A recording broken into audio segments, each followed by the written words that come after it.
Welcome to the Books Between Friends podcast. 3 lifelong friends, one shared obsession. Books. From epic fantasy to page-turning thrillers. We dive into the stories we love and the ones we just can't stop talking about. So take a seat, grab a drink, and get cozy. Welcome back, friends. Speaking of cozy, what's your cup of cozy today? You know, I've been keeping it to water lately, so that's what I've been drinking today. Oh, you could lie at least and say it's vodka. Stef and Ethan, what are your cups of cozy? I'm keeping it similar. I'm not drinking water. Ugh. Were you trying to be healthy? Ugh. No, I have another chai with some foam that I made fresh with a little dash of cinnamon. Ooh, nice. I love that. Well, I am drinking Diet Dr. Pepper. Ooh, Love I haven't had one of those in a while, actually. I usually go straight for the Diet Coke. So I'm a Coke Zero girl. If there's Coke Zero, that's my number one. And Diet Dr. Pepper would be my second pick. You know, Soft drink. You know what my hot take favorite soda is that people will just like? Don't say Pepsi. It is Pepsi. No. God, this is the worst. What are you talking about? I will forgive Pepsi you is just garbage. because we're friends. I will forgive both of you. How rude. No, my dad worked for Pepsi for years. And so whenever like a new flavor would come out, he would be able to bring some home for us to be able to try and get like actual feedback on like the flavors of the soda. True. Very true. Well, I guess with your birthday coming up, maybe I'll have a Pepsi in your honor. Pepsi's all around. But with other stuff in it too, right? Oh, absolutely. Yeah. Are you kidding? But are you excited about your birthday? Like, what do you have planned? I am as the baby of the group. Yeah. I will be turning the big 3-4. Yeah. Yay. So yeah, I'm excited. I mean, 33 didn't feel much different from 32. So I'm sure 34 won't feel much different than 33. But no, I'm excited. I feel like people take you more seriously in your 30s. Like even when you're in your 20s, you're still like this baby. Even if you're 29, you know. And then 30 is you're becoming more professional in your job, and then like you're starting people just seem to pay attention to you more. So I don't know.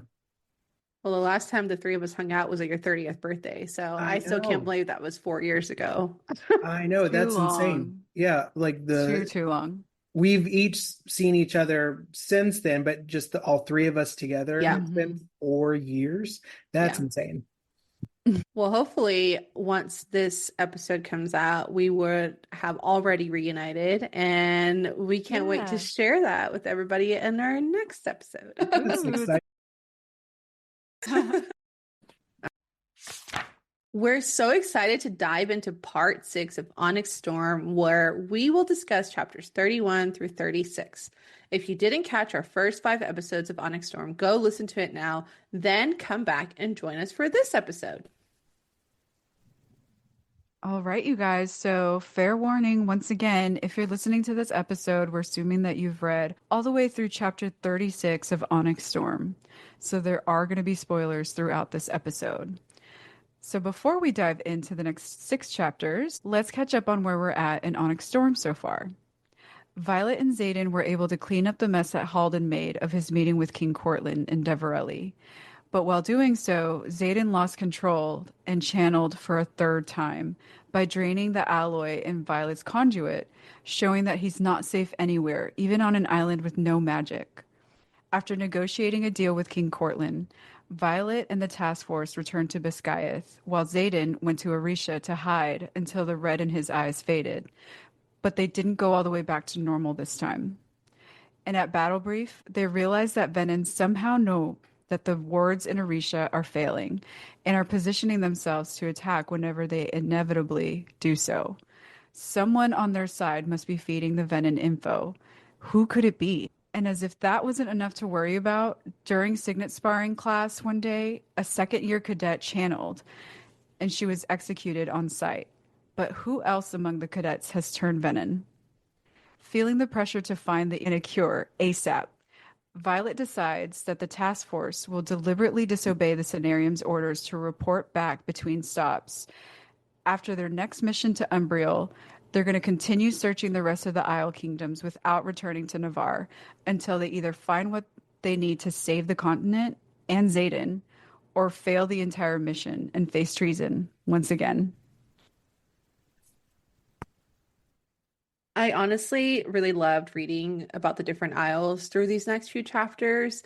It has been really interesting to see kind of how Rebecca put a lot of thought into this world building and how it just goes beyond Navarre. And honestly, just how different each one is. Like, I think Ethan mentioned it in the last episode where, it's like the nature scenes and, even like the climate is different. Everything is different on each of these isles. So Isles without magic, it's just been really interesting to see the one thing that they all desire, and I cannot wait to start our discussion.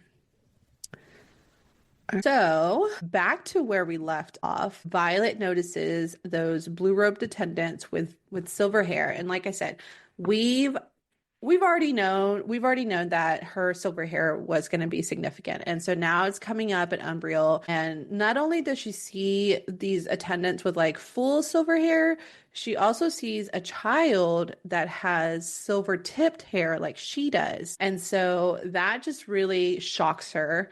And so now she, like, her head is spinning and she's just trying to figure out why these attendants here are very similar and why they look like her. What did you guys think of that? Because there's so much more that happens after she realizes, but just that small realization itself, I wanted to make sure we talked about first.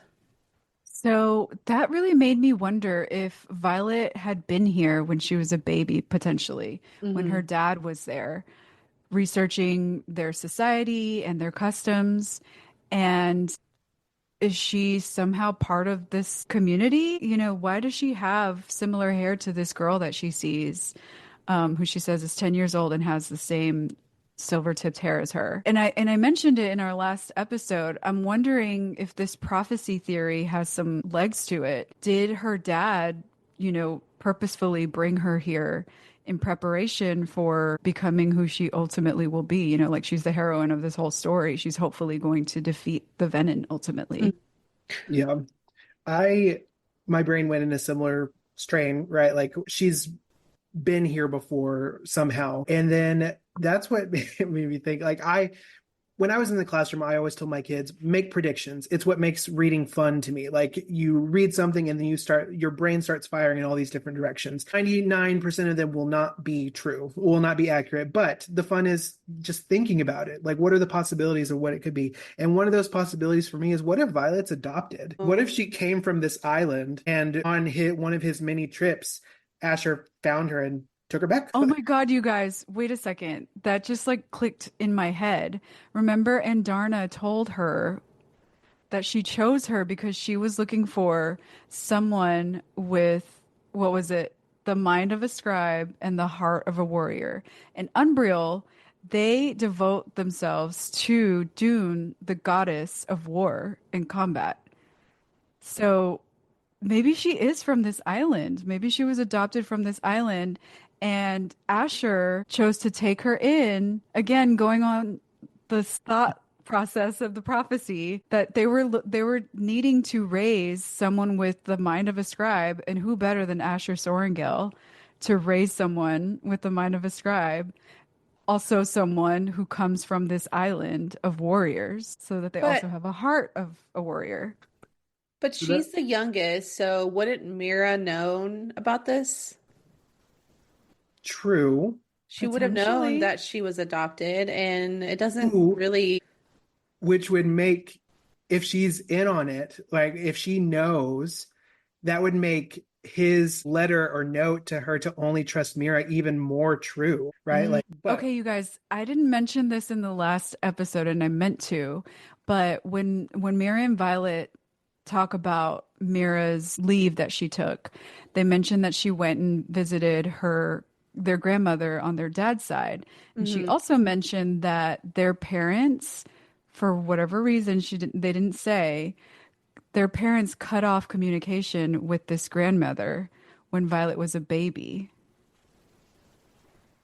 Why would that be? Like that just kind of like stuck in my head and I meant to talk about it last time, but reading this chapter when we're on this island of Umbriel, like I was really thinking about that moment and that conversation with Violet and Mira. And it could give Mira's jealousy a little more just cause. Like it would be really petty of her, and she probably hates herself for thinking it, but she's jealous. Like you're not even really his daughter, and yet he still gave this to you and not me. Like You're the chosen one. right.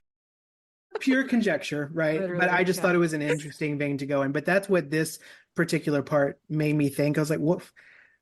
Obviously, like some math is mathing here. Like she has ties to this place somehow, or maybe it's just a clue and it's a red herring and it's trying to throw us off. I don't know. And I also like how it's jarring to her. Like she freezes when she sees this girl with similar hair to her, and Taryn doesn't dismiss it. He's like, I know you are interested in this. I know this is a lot for you to take in, but you have other things to focus on right now. Yeah. And I really appreciated that. Like he doesn't dismiss her or doesn't shut her down. He's like, we can focus on that later. Right now you have a bigger mission and bigger priority. So let's do this first. Well, I thought it was more related to what the priestess said to Violet when she was there about dedications. So the beginning of this chapter starts off with a quote that says, "Guardians are no longer permitted to dedicate children in service to their favored deity. The decision to serve the gods for life must be made after the age of majority and of one's free will." And then the priestess even says, "Then it is good we did not complete your dedication." And then she asks her, "Do you not yearn for temple? Usually the touch creates such longing that you can't help but return." And so I thought maybe her hair turning silver had something to do with the fact that they started a dedication, or they started to dedicate Violet to Dune. And so maybe like it started some kind of transformation there. And so maybe she has a favor of the goddess of war, and that's why she was gifted with lightning. Well, I don't, this yeah. interaction also made me think back to Fourth Wing. Remember when she finally got her copy of the Fables of the Baron? She found that note from her dad, and her dad, I don't remember the specific line, but he said something to the effect of, "I know that when the time comes, you'll make the right decision." I thought at that time when we were reading that, or when I was reading that she meant, to be on the side of the revolution. But when this interaction with the priestess in Umbriel was happening, and also remembering that entry at the beginning of this chapter that they want it to be someone's choice to dedicate themselves to Dune. Is that the choice that he was referring to in that note? It would make more sense. And I don't think these two theories are mutually exclusive from one another. I think they could really be in support of each other, right? Like she was taken away before she could have been fully dedicated. And now it's actually drawn her back. It's brought her back. Yeah. True. Yeah. Yeah, it's so much like that one little interaction, like literally brought up so many things in question. Yeah. So I love the way Rebecca does that, though. I mean, she really has you thinking. And this is exactly the reason why I read a book several times. I can't just read a book once and be done with it. I have to read it once, then go back, then again. And that's why I also like following it up with audibles too, because listening to the audiobook, sometimes I'll catch things that I didn't catch while I was reading it. Yeah. Yeah. There's so much to dig into. I even wrote that in my notes. I said there's so many Easter eggs in all of these different Isle Kingdom sections. Yes. That it can't be limited to just a first read through. Like you're going to have to read this more than once. Yeah. So I totally agree with you. And this is where also we would love to hear from you, the listeners. I would love to hear your thoughts on these Isles and every single trial that they face together, because I want to hear your thoughts on those. I want to hear what you picked up that maybe we didn't pick up. And so please be sure to go on our social media and engage with us in our comments. We would love to hear from you guys. But now I really want to get into the Game of Thrones scene. So they tell the group, they finally get to this arena, right? And so Dane is their translator, and he says that the group needs to provide their strongest warrior, and that they're going to test their worthiness to be able to speak with their queen, right? And so of course Xaden volunteers as the warrior to step up and prove their worthiness. Eric definitely tries to interfere, but we all know he doesn't have as much training as Xaden does. So I'm really, really glad that like he finally talked him out of that. But I just love what happens here because it's like, okay, it was a sure, Violet was so sure it was just going to be Xaden fighting to prove his strength because she already knew that this was what they needed to do when they got there. And so we find out that there's actually three of them that joined this trial. What did you guys think of that? Oh my God. So when they first brought out the three warriors, I thought Xaden was going to have to face them all. And so I was instantly so worried for him. Like obviously he's strong, but there's no magic on this island. He doesn't have his two signets to back him up. So it's literally just going to be like trial by combat, the old-fashioned way. And not that I didn't feel like Xaden couldn't handle himself, but against three. And then she also mentions that they're like really big. She said that the woman they brought out was as tall as Dane, who is tall. And then the two guys that came out with her were like a foot taller than her. So these are big warriors. I was scared. Yeah, I think it was written intentionally this way. Like it moves so fast. Like in between you just seeing one warrior, like, oh, okay, like Xaden has a good chance. Then there's two, like, where did that one come from? Then there's three. And I'm like, oh my gosh. And then I was like, man, this priestess means business because she's just like, all right, boom, cutting you, you're in, cutting you, you're in, and cutting you, the lucky third person, Violet. Now you're in. Good luck and take care. I think it's funny though that they chose Dane as one of the others to join into the trial because, they were saying, oh, well, he's this, here's this, you're the smallest. So obviously Dane is the next strongest. I'm like, he is not the next strongest. Like, why are we putting Dane in here? But whatever, he joins. And then she even says, our goddess teaches that while battles may be won by the strongest warriors, they may also be lost by our weakest. And both must be tested today. And so she makes Violet join in on the trial because she sees her as the weakest of the group. And so immediately, Andarna gets pissed. Like, she is enraged that people are seeing Violet as the weakest because she hates being called weak. And so, obviously she doesn't want Violet being called weak either. And so that to me was just like, you're about to get proven wrong. Oh, Totally. I didn't read that as Endorna being mad about that necessarily. Like, yes, she's upset, but I saw it more of like this. She's like, this isn't fair. Like, you said one person, and now we're going all of a sudden to Violet entering the ring now. Like, that's some BS. Yeah, well, I really loved it because, over and over again, people just stay underestimating Violet and she always proves them wrong. Like Violet can handle herself. She's actually really good at hand-to-hand combat. With her daggers, she's like lethal. And people just look at her and underestimate her all the time, judging a book by their cover because she's small, but she's fast, she's quick, she's really a really good shot with her daggers. So I really enjoyed seeing that scene. Obviously, I was scared because they had already built up these warriors to be these like big, huge, tall warriors. But that was such a good scene, man. Like again, the Game of Thrones vibes were just like pulling me in. I was just devouring this chapter. It was one of my favorites. I do love that Xaden picks the daggers because like they all have to have the same weapon. So immediate he's like daggers, no questions asked. He already knew that's what Violet favors and that's what she has as her most effective weapon.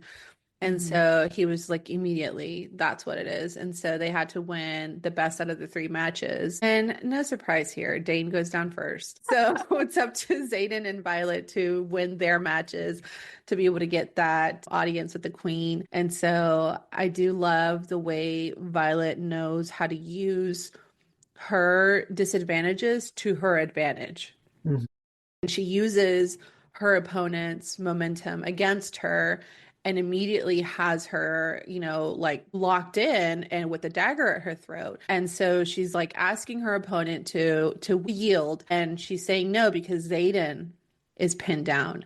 And so here she goes having to save people again. And she throws her dagger at Zayden's opponent to give him an edge.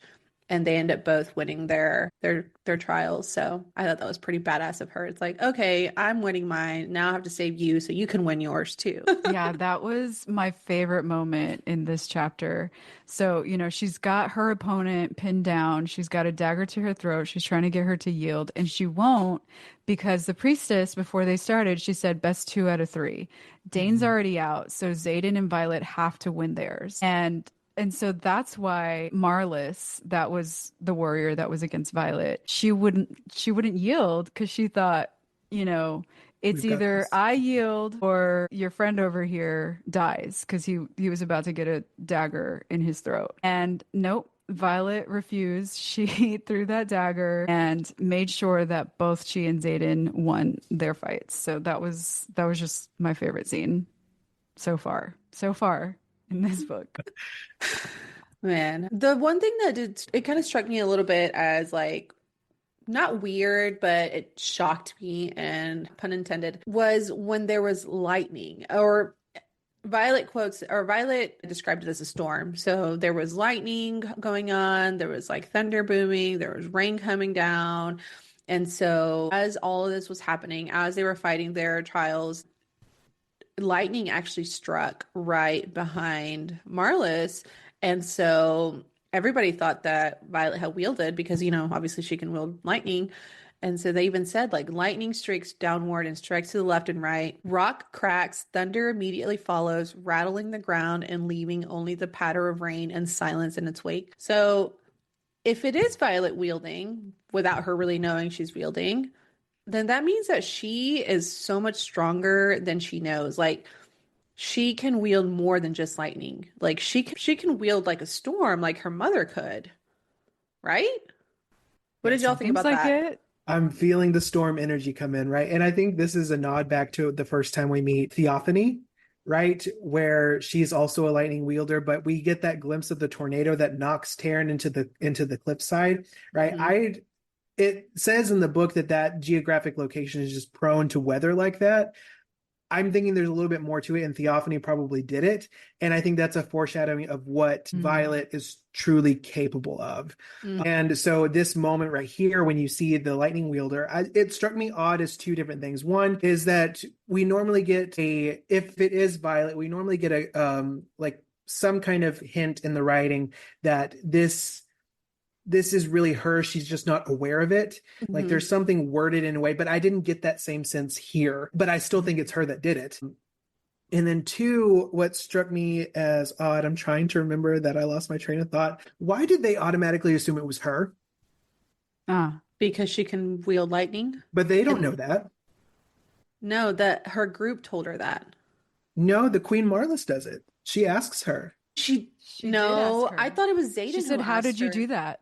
"How did you No, do it?" And Marlis. then Violet Oh, assumes that's she's talking about right. her, like, taking her down. But no, she points to the cliffside behind her. And then in the next chapter, Mira asks her the same thing. But Queen Marlis asks her first. And I was like, why did they automatically assume it was her? This Isle Right. Kingdom doesn't know that she can do that. So that's what struck me as odd. Yep. That's right. That's right. Yeah, I didn't even put that one together. Because I thought maybe there was something. Well, my first thought was that she's just really powerful because she already kind of proved that she can wield a little bit when she was at Devarelli.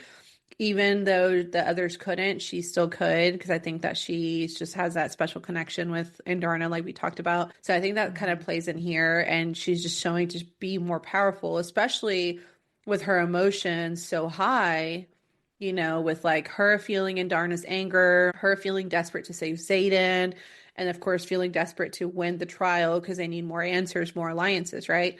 And so I thought all of that put together just showed like her strength.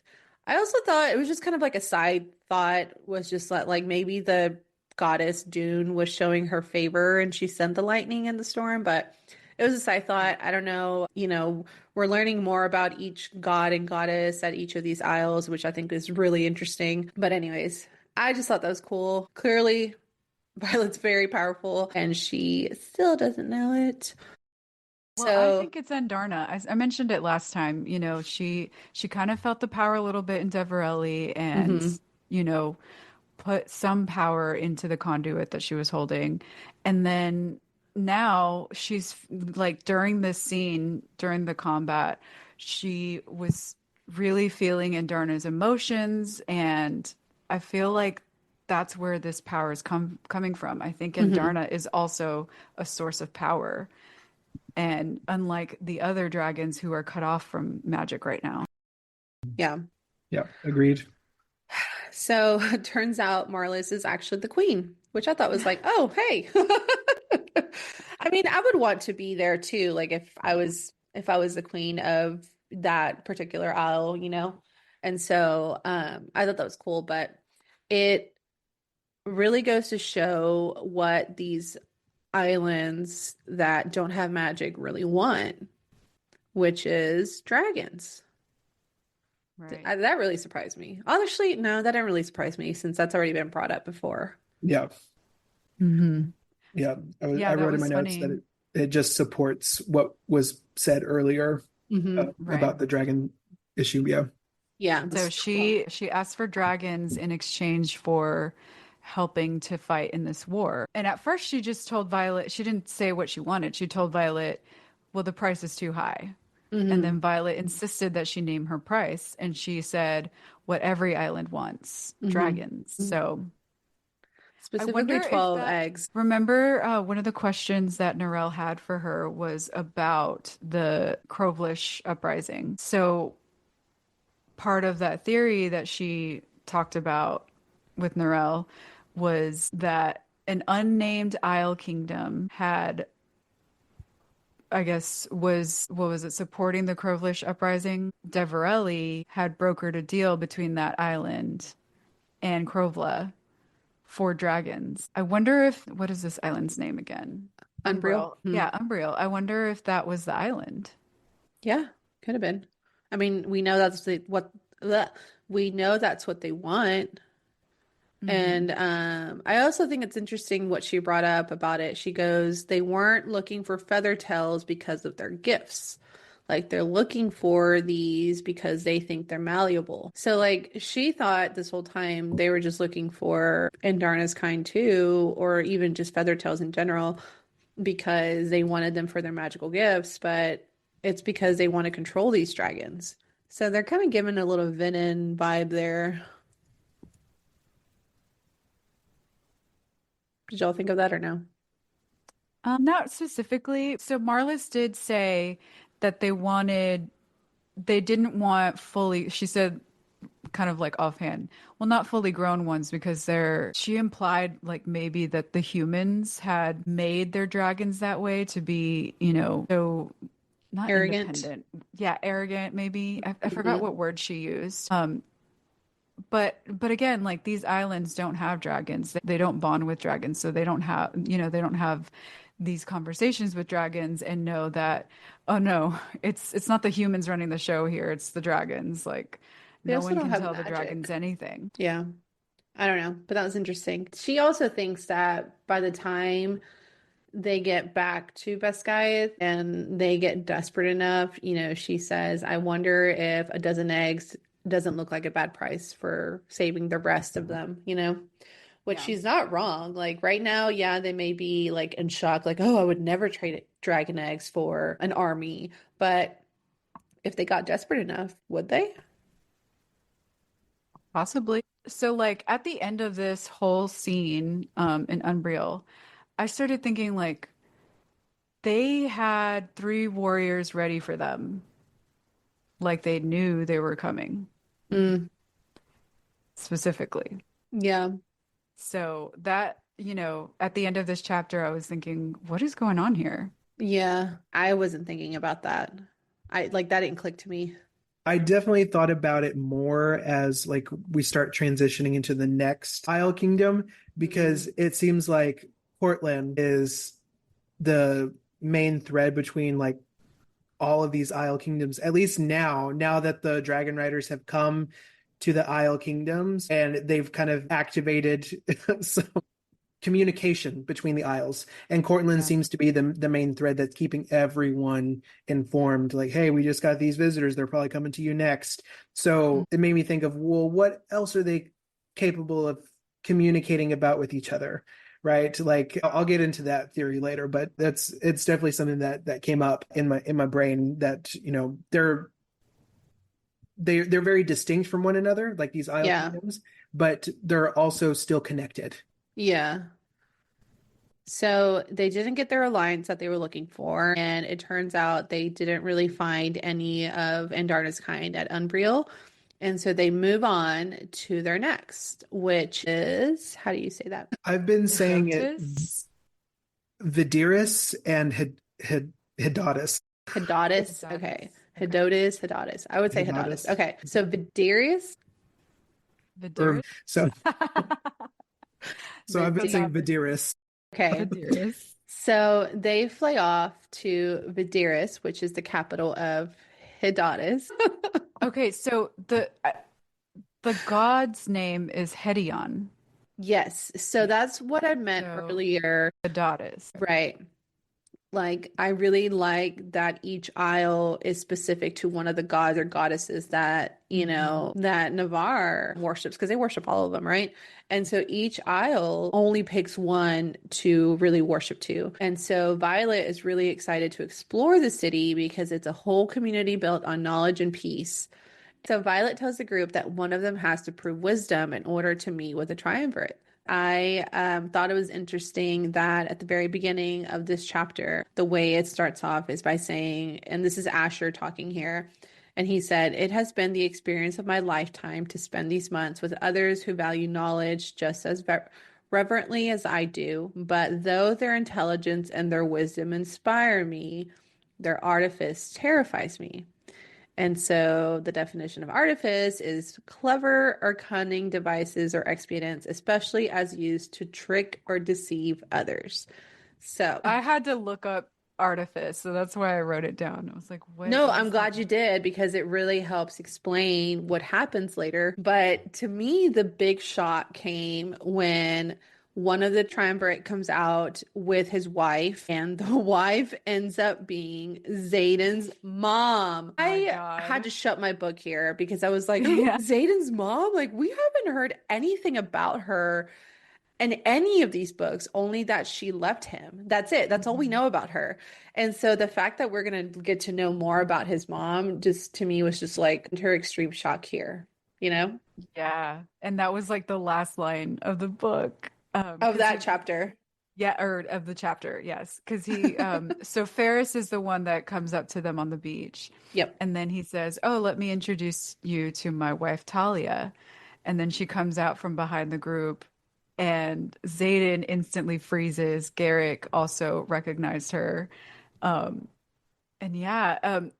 And I also was racking my brain, like, what have we heard about her at all, except for that she abandoned him, And I think it was just an iron flame.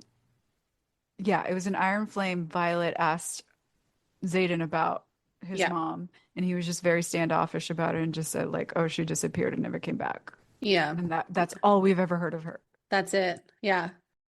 At the end of this chapter, I wrote down in huge all caps, like, WTF. Like, he was like, "Mom?" I was like, what? Right? Well, these parents, man, like, first, like, the mystery behind Asher Sorrengail, and like now the mystery behind Fenn Ryerson's wife. Like, man, all these parents like had all their freaking secrets. No wonder their kids turned out this way. So when I read this, I remembered, like, maybe a few chapters back, there was a random entry at the top of chapter 25, I think it was. And it was from Fenn Ryerson, where he said something like, let me see, I think I wrote it down in my notes here somewhere. Yeah. "The most useless word in the language of aristocracy has always been and will forever be love. Marriage is a necessary evil to secure the line, nothing more. Save love for your children." And I remember writing that down in my notes and thinking, like, that's weird. Like, does that have something to do with Xaden's mom? And now, fast forward to this chapter, we run into Xaden's mom. I'm like, did he send her away? I don't know, but I think it's interesting that they wrote that in there, considering how much Violet and Xaden do love each other. Yeah. Because, Talia, of course, tries to go and see her son after they go into their own rooms. And of course, Violet, being protective of him, like doesn't let her. And I love what she says to him, or I love what she says to Talia. She said, "What I need is for Xaden to be all right. If that means setting this house on fire and leaving without accomplishing anything else on this isle, then I'll hand him a torch." I was like, "That's right, bitch." Anyways, Yeah, and I sorry. think like even the next line, like you can it's very clear you can sense Talia's disappointment. Like at the same time, she was like, you know what? I respect it, and I respect you for not letting me, his own mother that hasn't seen him in forever, not letting me in, right? So there's that respect there that you can very clearly detect. Yeah. Yeah. So again, I'm thinking about that entry at the top of 25 as I'm going through this interaction between Talia and Violet. And she was, obviously really excited to have Xaden around and really wanting to talk to him. But, she respected Violet's, I guess, response that he Hmm. wasn't ready for that she would ask, but not promising anything. And she actually smiled when she told her that, if Xaden wants to burn your house down, I'll help him. And she said, well, then you must love him. And then Violet also responded to that by saying, well, it's nothing compared to how he risked Orisha for me. And she Hmm. smiled again. Talia smiled again and said, oh, well, then he must love you too. His father never would. So, again, I'm thinking about these words from Fen about love and marriage and what his thoughts on that were. And I'm thinking, like, maybe she didn't have a choice in leaving Xaden. Yeah, I mean, obviously he wasn't in love with her and she wasn't in love with him, and that probably wasn't a very happy marriage, but I still think I don't like Talia. I don't care her reasoning, and I don't care what Fen said or did. Um because later it just kind of reveals that she knows more than what she's letting on to, and she could have done more and she just didn't. And so that to me is just very disappointing as far as like abandoning your child goes, you know? Yeah. I mean, Yeah. he even says it. He goes, "She deserves my 10 minutes when she fed me chocolate cake on my 10th birthday and then vanished later that same night." Like, who does that? No, no, no. In there.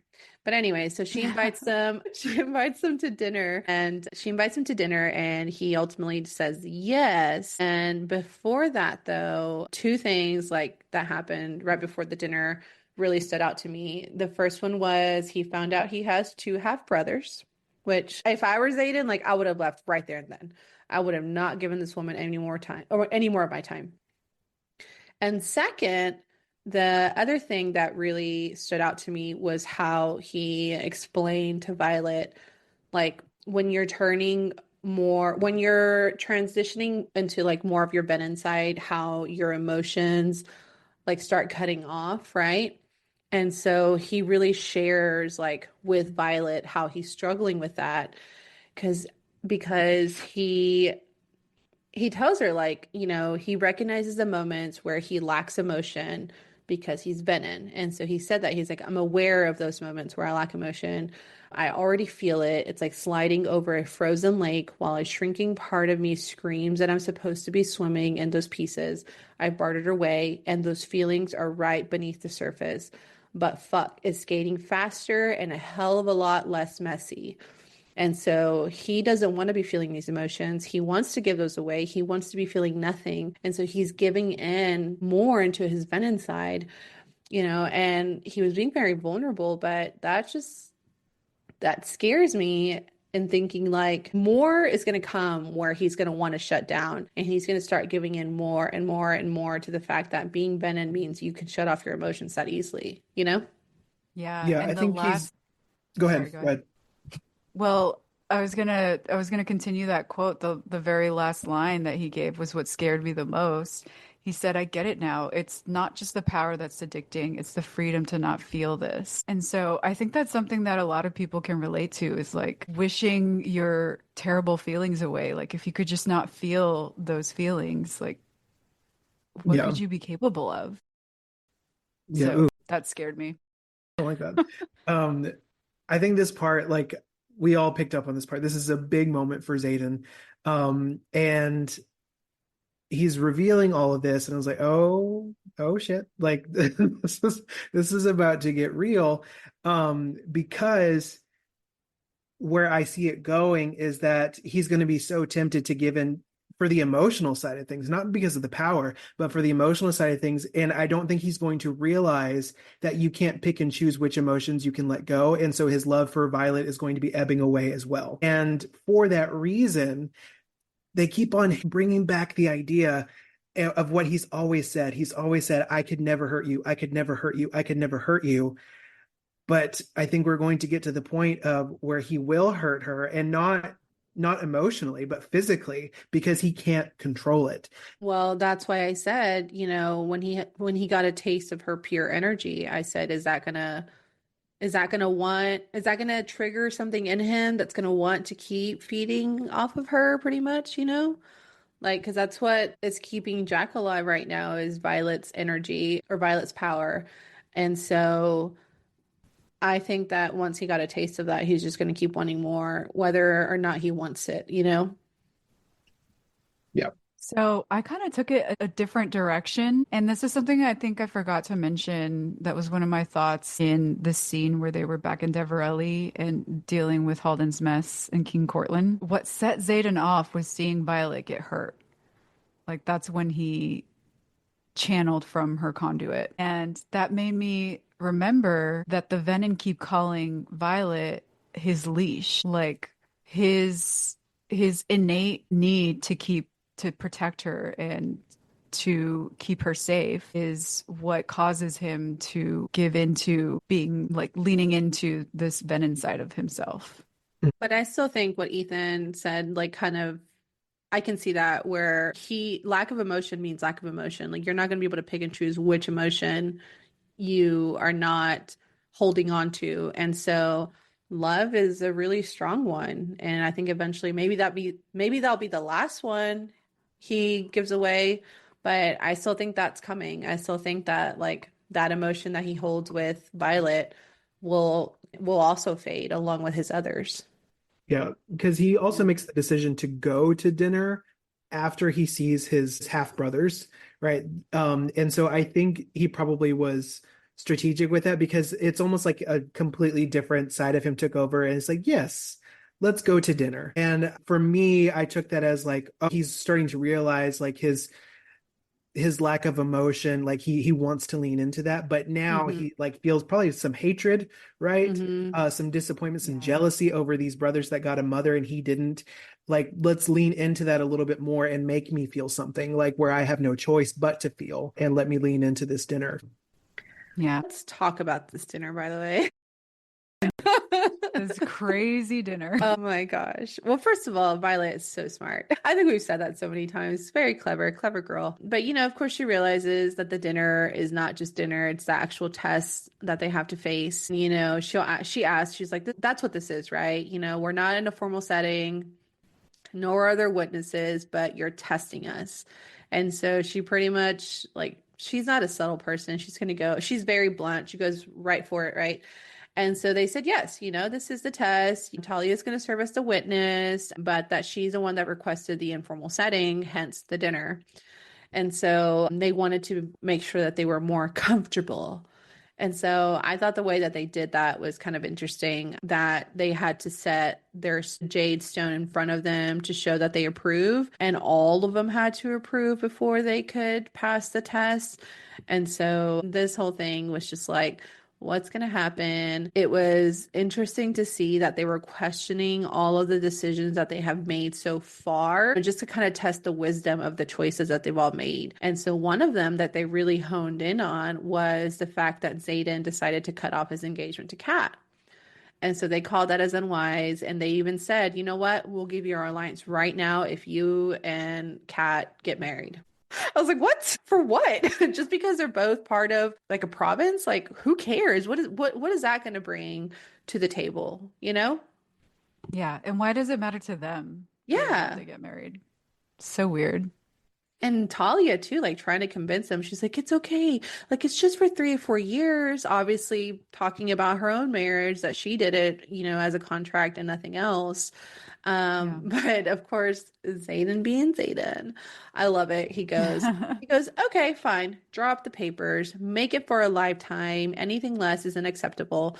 And then he put, and her full name for the papers is Violet Sorrengail, 2 R's.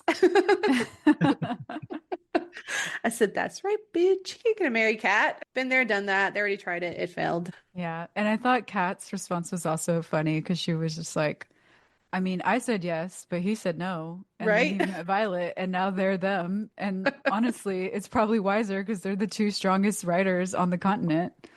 And Yeah. she's with Traeger anyway, so Yeah. And it's true what she said. She was like, his alliance with her is probably the wiser choice, anyways. It's yeah. like, why are you trying to convince him to get married? Whatever. But I do love that, like, all this back and forth, Mira was like, you know what? You guys already felt this from the beginning. She was like, the interview was over before it began. And so one of them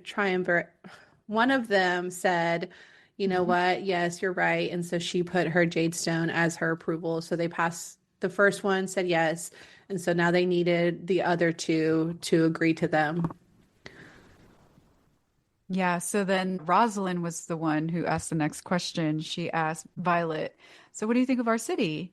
And then Violet goes into, well, it's perfect, it's efficient, it's beautiful. But I forgot what the term was that she said, but essentially she also mentioned that, it was kind of callous, that Mm. obviously they tore down the city to make it this way. And so they probably got rid of homes that people lived in for generations, all in the name of making like a nice, clean, neat little city that's perfectly Hmm. built. Hmm. And so Rosalind was honestly offended by this, and she said, well, why do we need to take insults from people who don't even know the name of their own continent? And then Eric speaks up, and well, Violet's already thinking like, oh, she remembered that in Umbriel and in Deverelli, they were referring to it as Emeralis. But Eric said it first. He said, it's Emeralis according to ancient royal texts. And that's what caused Rosalind to put down her jade. Well, no, actually, It was because he was showing his intelligence because he kept talking more about what these ancient royal texts had and was speaking more about their own continent. And so he told them why they ended up calling it the continent. And so she approved of that and gave her stone. I think it was actually because then he also mentioned that, well, after he said that, the other Nairi, is that their name? Nair, Anyways, yeah. yeah, the other triumvirate person asked, well, you're so quiet for someone who seems to know a lot. And then he said, yeah, well, I don't like to talk until I know what the game is that we're playing. And it also gives Hmm. me a chance to understand my opponent. And then they asked, like, why aren't you the one in charge? And then he said, well, Violet's in charge, and I've always trusted her wisdom. And also she's bonded to an Irid, and that's what we're looking for. And then Rosalind asked about the Irid. That's right. So that's what, yeah. But anyway, um, Well, so they got two, so but they need to man, get all three. Ferris was the last one, and he said that he was more, what was it that he said? He was more what? Hold on. I think I put it Shrewd. on here. Yes. Shrewd. So Ferris was the last one. Oh, that's right. So the last to test them is Ferris, and he says he's more shrewd with his approach, which is what made me go back and think about what the beginning of the chapter said on their artifice, like being careful with that.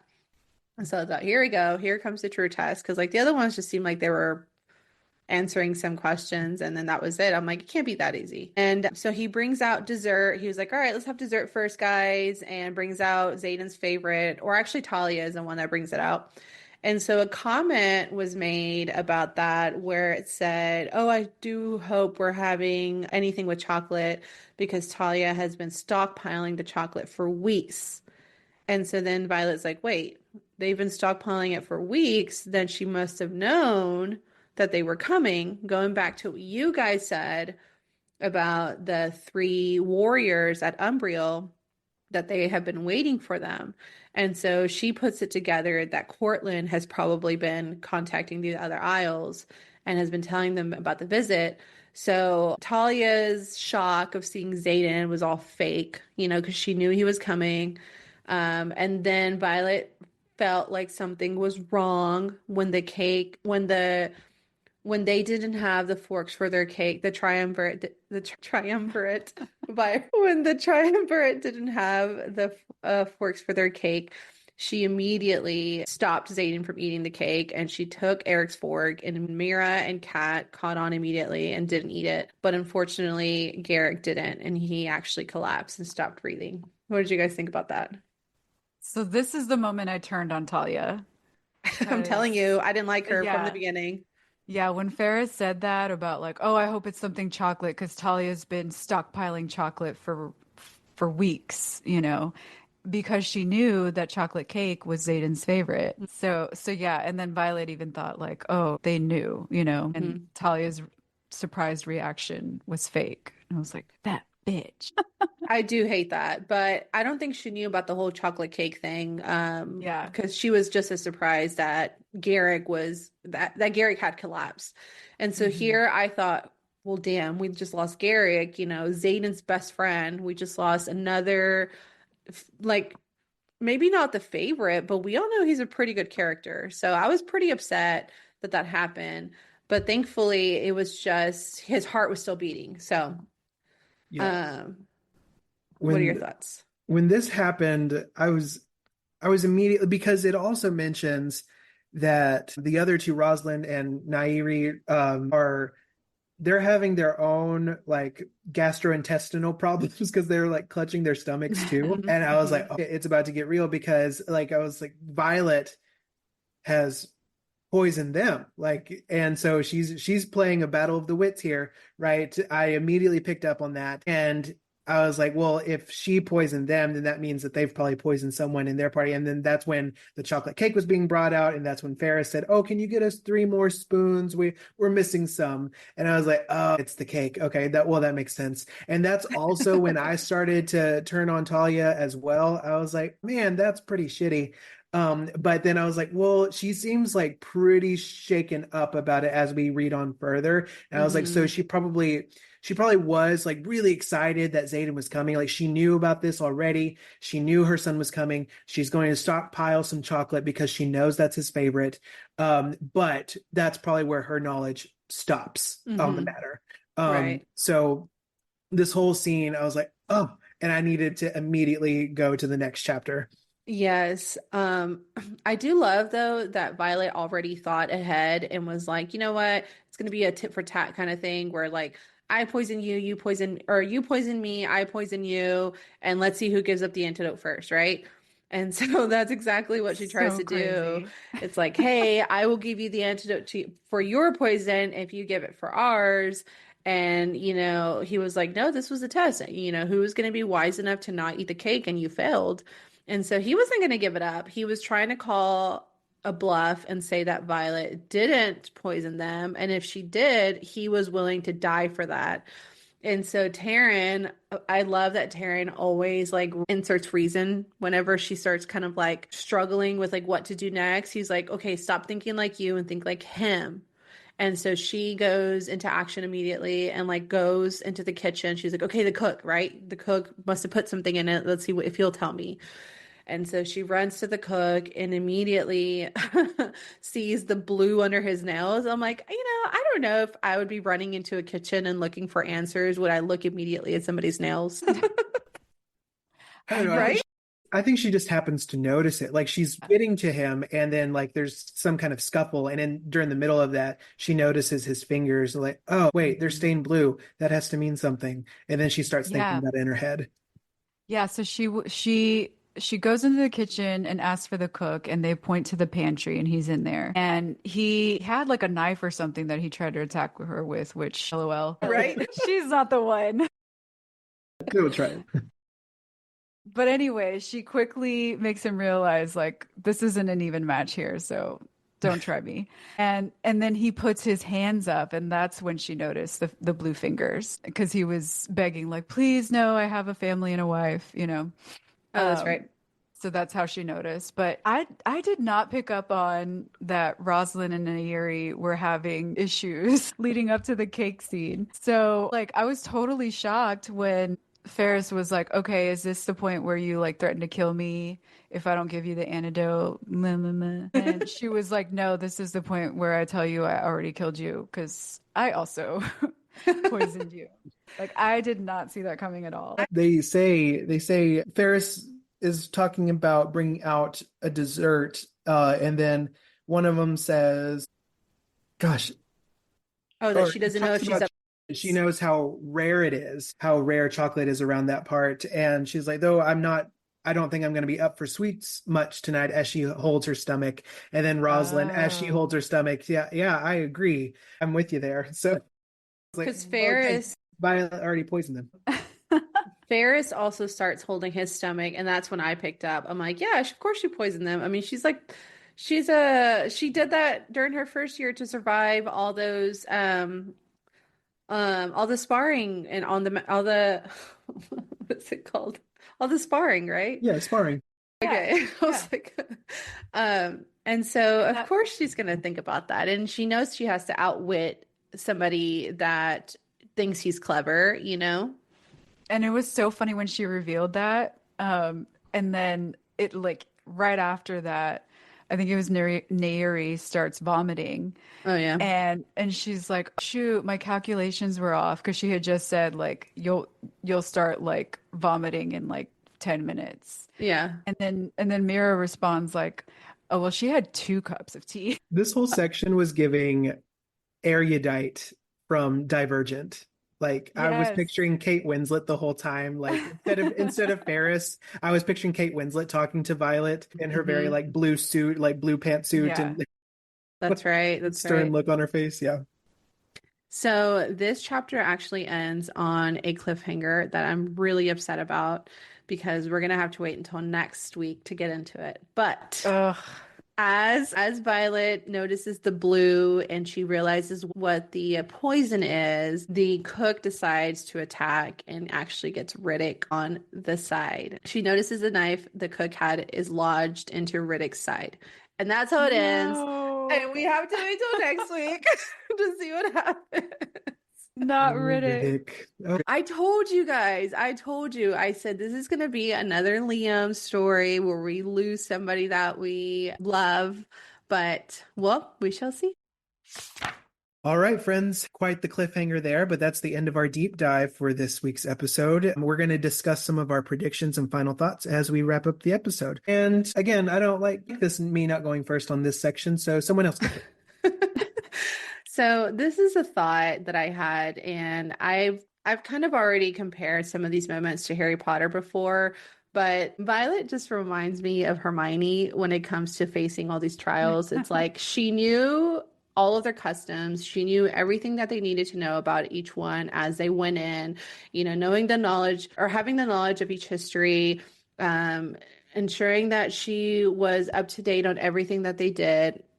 And of course, explaining all of this to her squad. It's like, you know, that her squad wouldn't have made it on any of these isles without Violet. And the same was said whenever Hermione, Ron, and Harry were looking for the, what are they called? What are those things called that had, The Horcruxes. yes.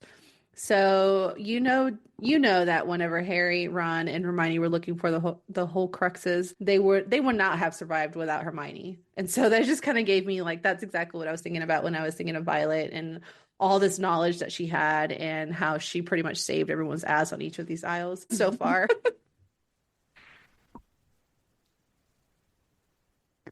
Well, I don't have like any new predictions really for this segment. Like, I just feel like, for me anyway, this prophecy theory seems to really be shaping up for me. Like, her dad wrote all of these books specifically to help her on this quest. So, like, it was planned already.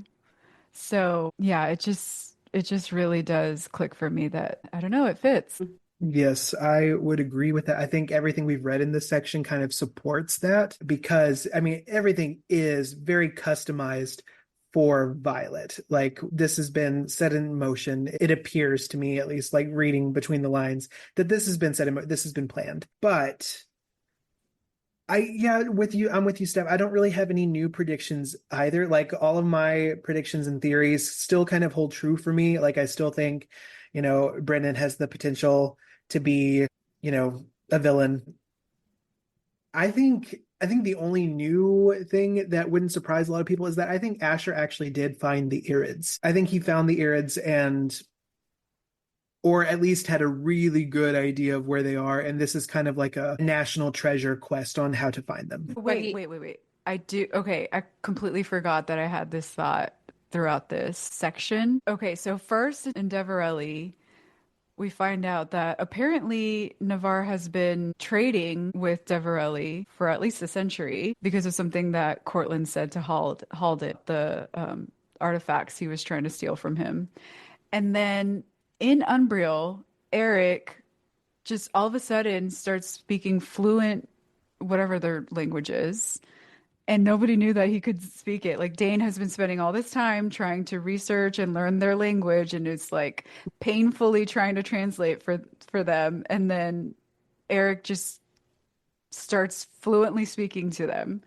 And then also, at dinner here in Hedotus, is that how you say it? Anyway, he was the first one that, mentioned the islands call the continent Amaryllis. And so I'm just starting to wonder, like, I think, was it last episode we talked about, potentially Halden being sent on the mission to sabotage it? Sabotage, yeah. Mm-hmm. Yeah. And so, I'm kind of looking at Eric a little sideways now. Like, Really? what more is he hiding and why? Like, if Navarre really did cut off the island kingdoms centuries ago, why does he know all of this? What is going on? I hadn't thought about it from that And perspective. then something else I had thought about was, remember in Iron Flame, there were actually 2 journals that they retrieved from the archives when they broke in. And after researching both of them, they realized that maybe one of them was like on purpose misleading them on how to raise the wards. And was that on purpose? Because one of the writers didn't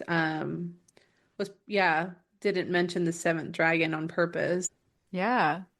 So I don't know. I just feel like something with royalty isn't sitting right with me now. I'm like looking at Eric a little bit sus. Maybe this was the original reason for the rebellion. Like all of this coming together. Oh, because they hid them? Or that someone knew that they were actually Venin and the enemy. Yeah. I see. That's what I'm Someone saying. high-ranking knew that another high-ranking official was Venin, or at least colluding with the enemy. Well, So- Asher. Huh? Asher, I mean, Well, yeah, he's but dead. he wasn't like super high-ranking, of the rebellion. Ben Ryerson, when he was leading the rebellion, But this was centuries ago, so this was before their time. So yeah, I think you're right, Ethan. Like it's somebody we all obviously hasn't been mentioned, I don't think. Right? Could be. All right, that concludes our episode for today, everyone. I hope you enjoyed. Again, interact with us, comment on our socials. We want to hear your own thoughts over our theories, or we want to hear your own theories. Tell us. Let us read them. So you can do that by connecting with us. We are Books Between Friends Pod on all the socials, Facebook, TikTok, Instagram, and then stay tuned for our next episode. Next week, we will be discussing Section 7, which are chapters 37 through 42. And y'all, like we're more than halfway through it. So hopefully you've been enjoying the conversation so far and look forward to more as we close it out soon. Next time on our Onyx Storm deep dive, just when Violet uncovers the truth about the poison Ferris used, another shocking twist stops her in her tracks. Riddick, wounded, with a knife buried in his side. With danger closing in and time running out, how will she navigate the chaos without losing everything she's fought for? Will she make it back in time to save Garrick, and what happens to Riddick? And our next episode will dive into the explosive events of Onyx Storm chapters 37 through 42. Secrets exposed, impossible choices, and the kind of tension that will leave you breathless. Don't miss it. That's a wrap for Books Between Friends today. Thanks for listening, and we'll catch you in the next chapter.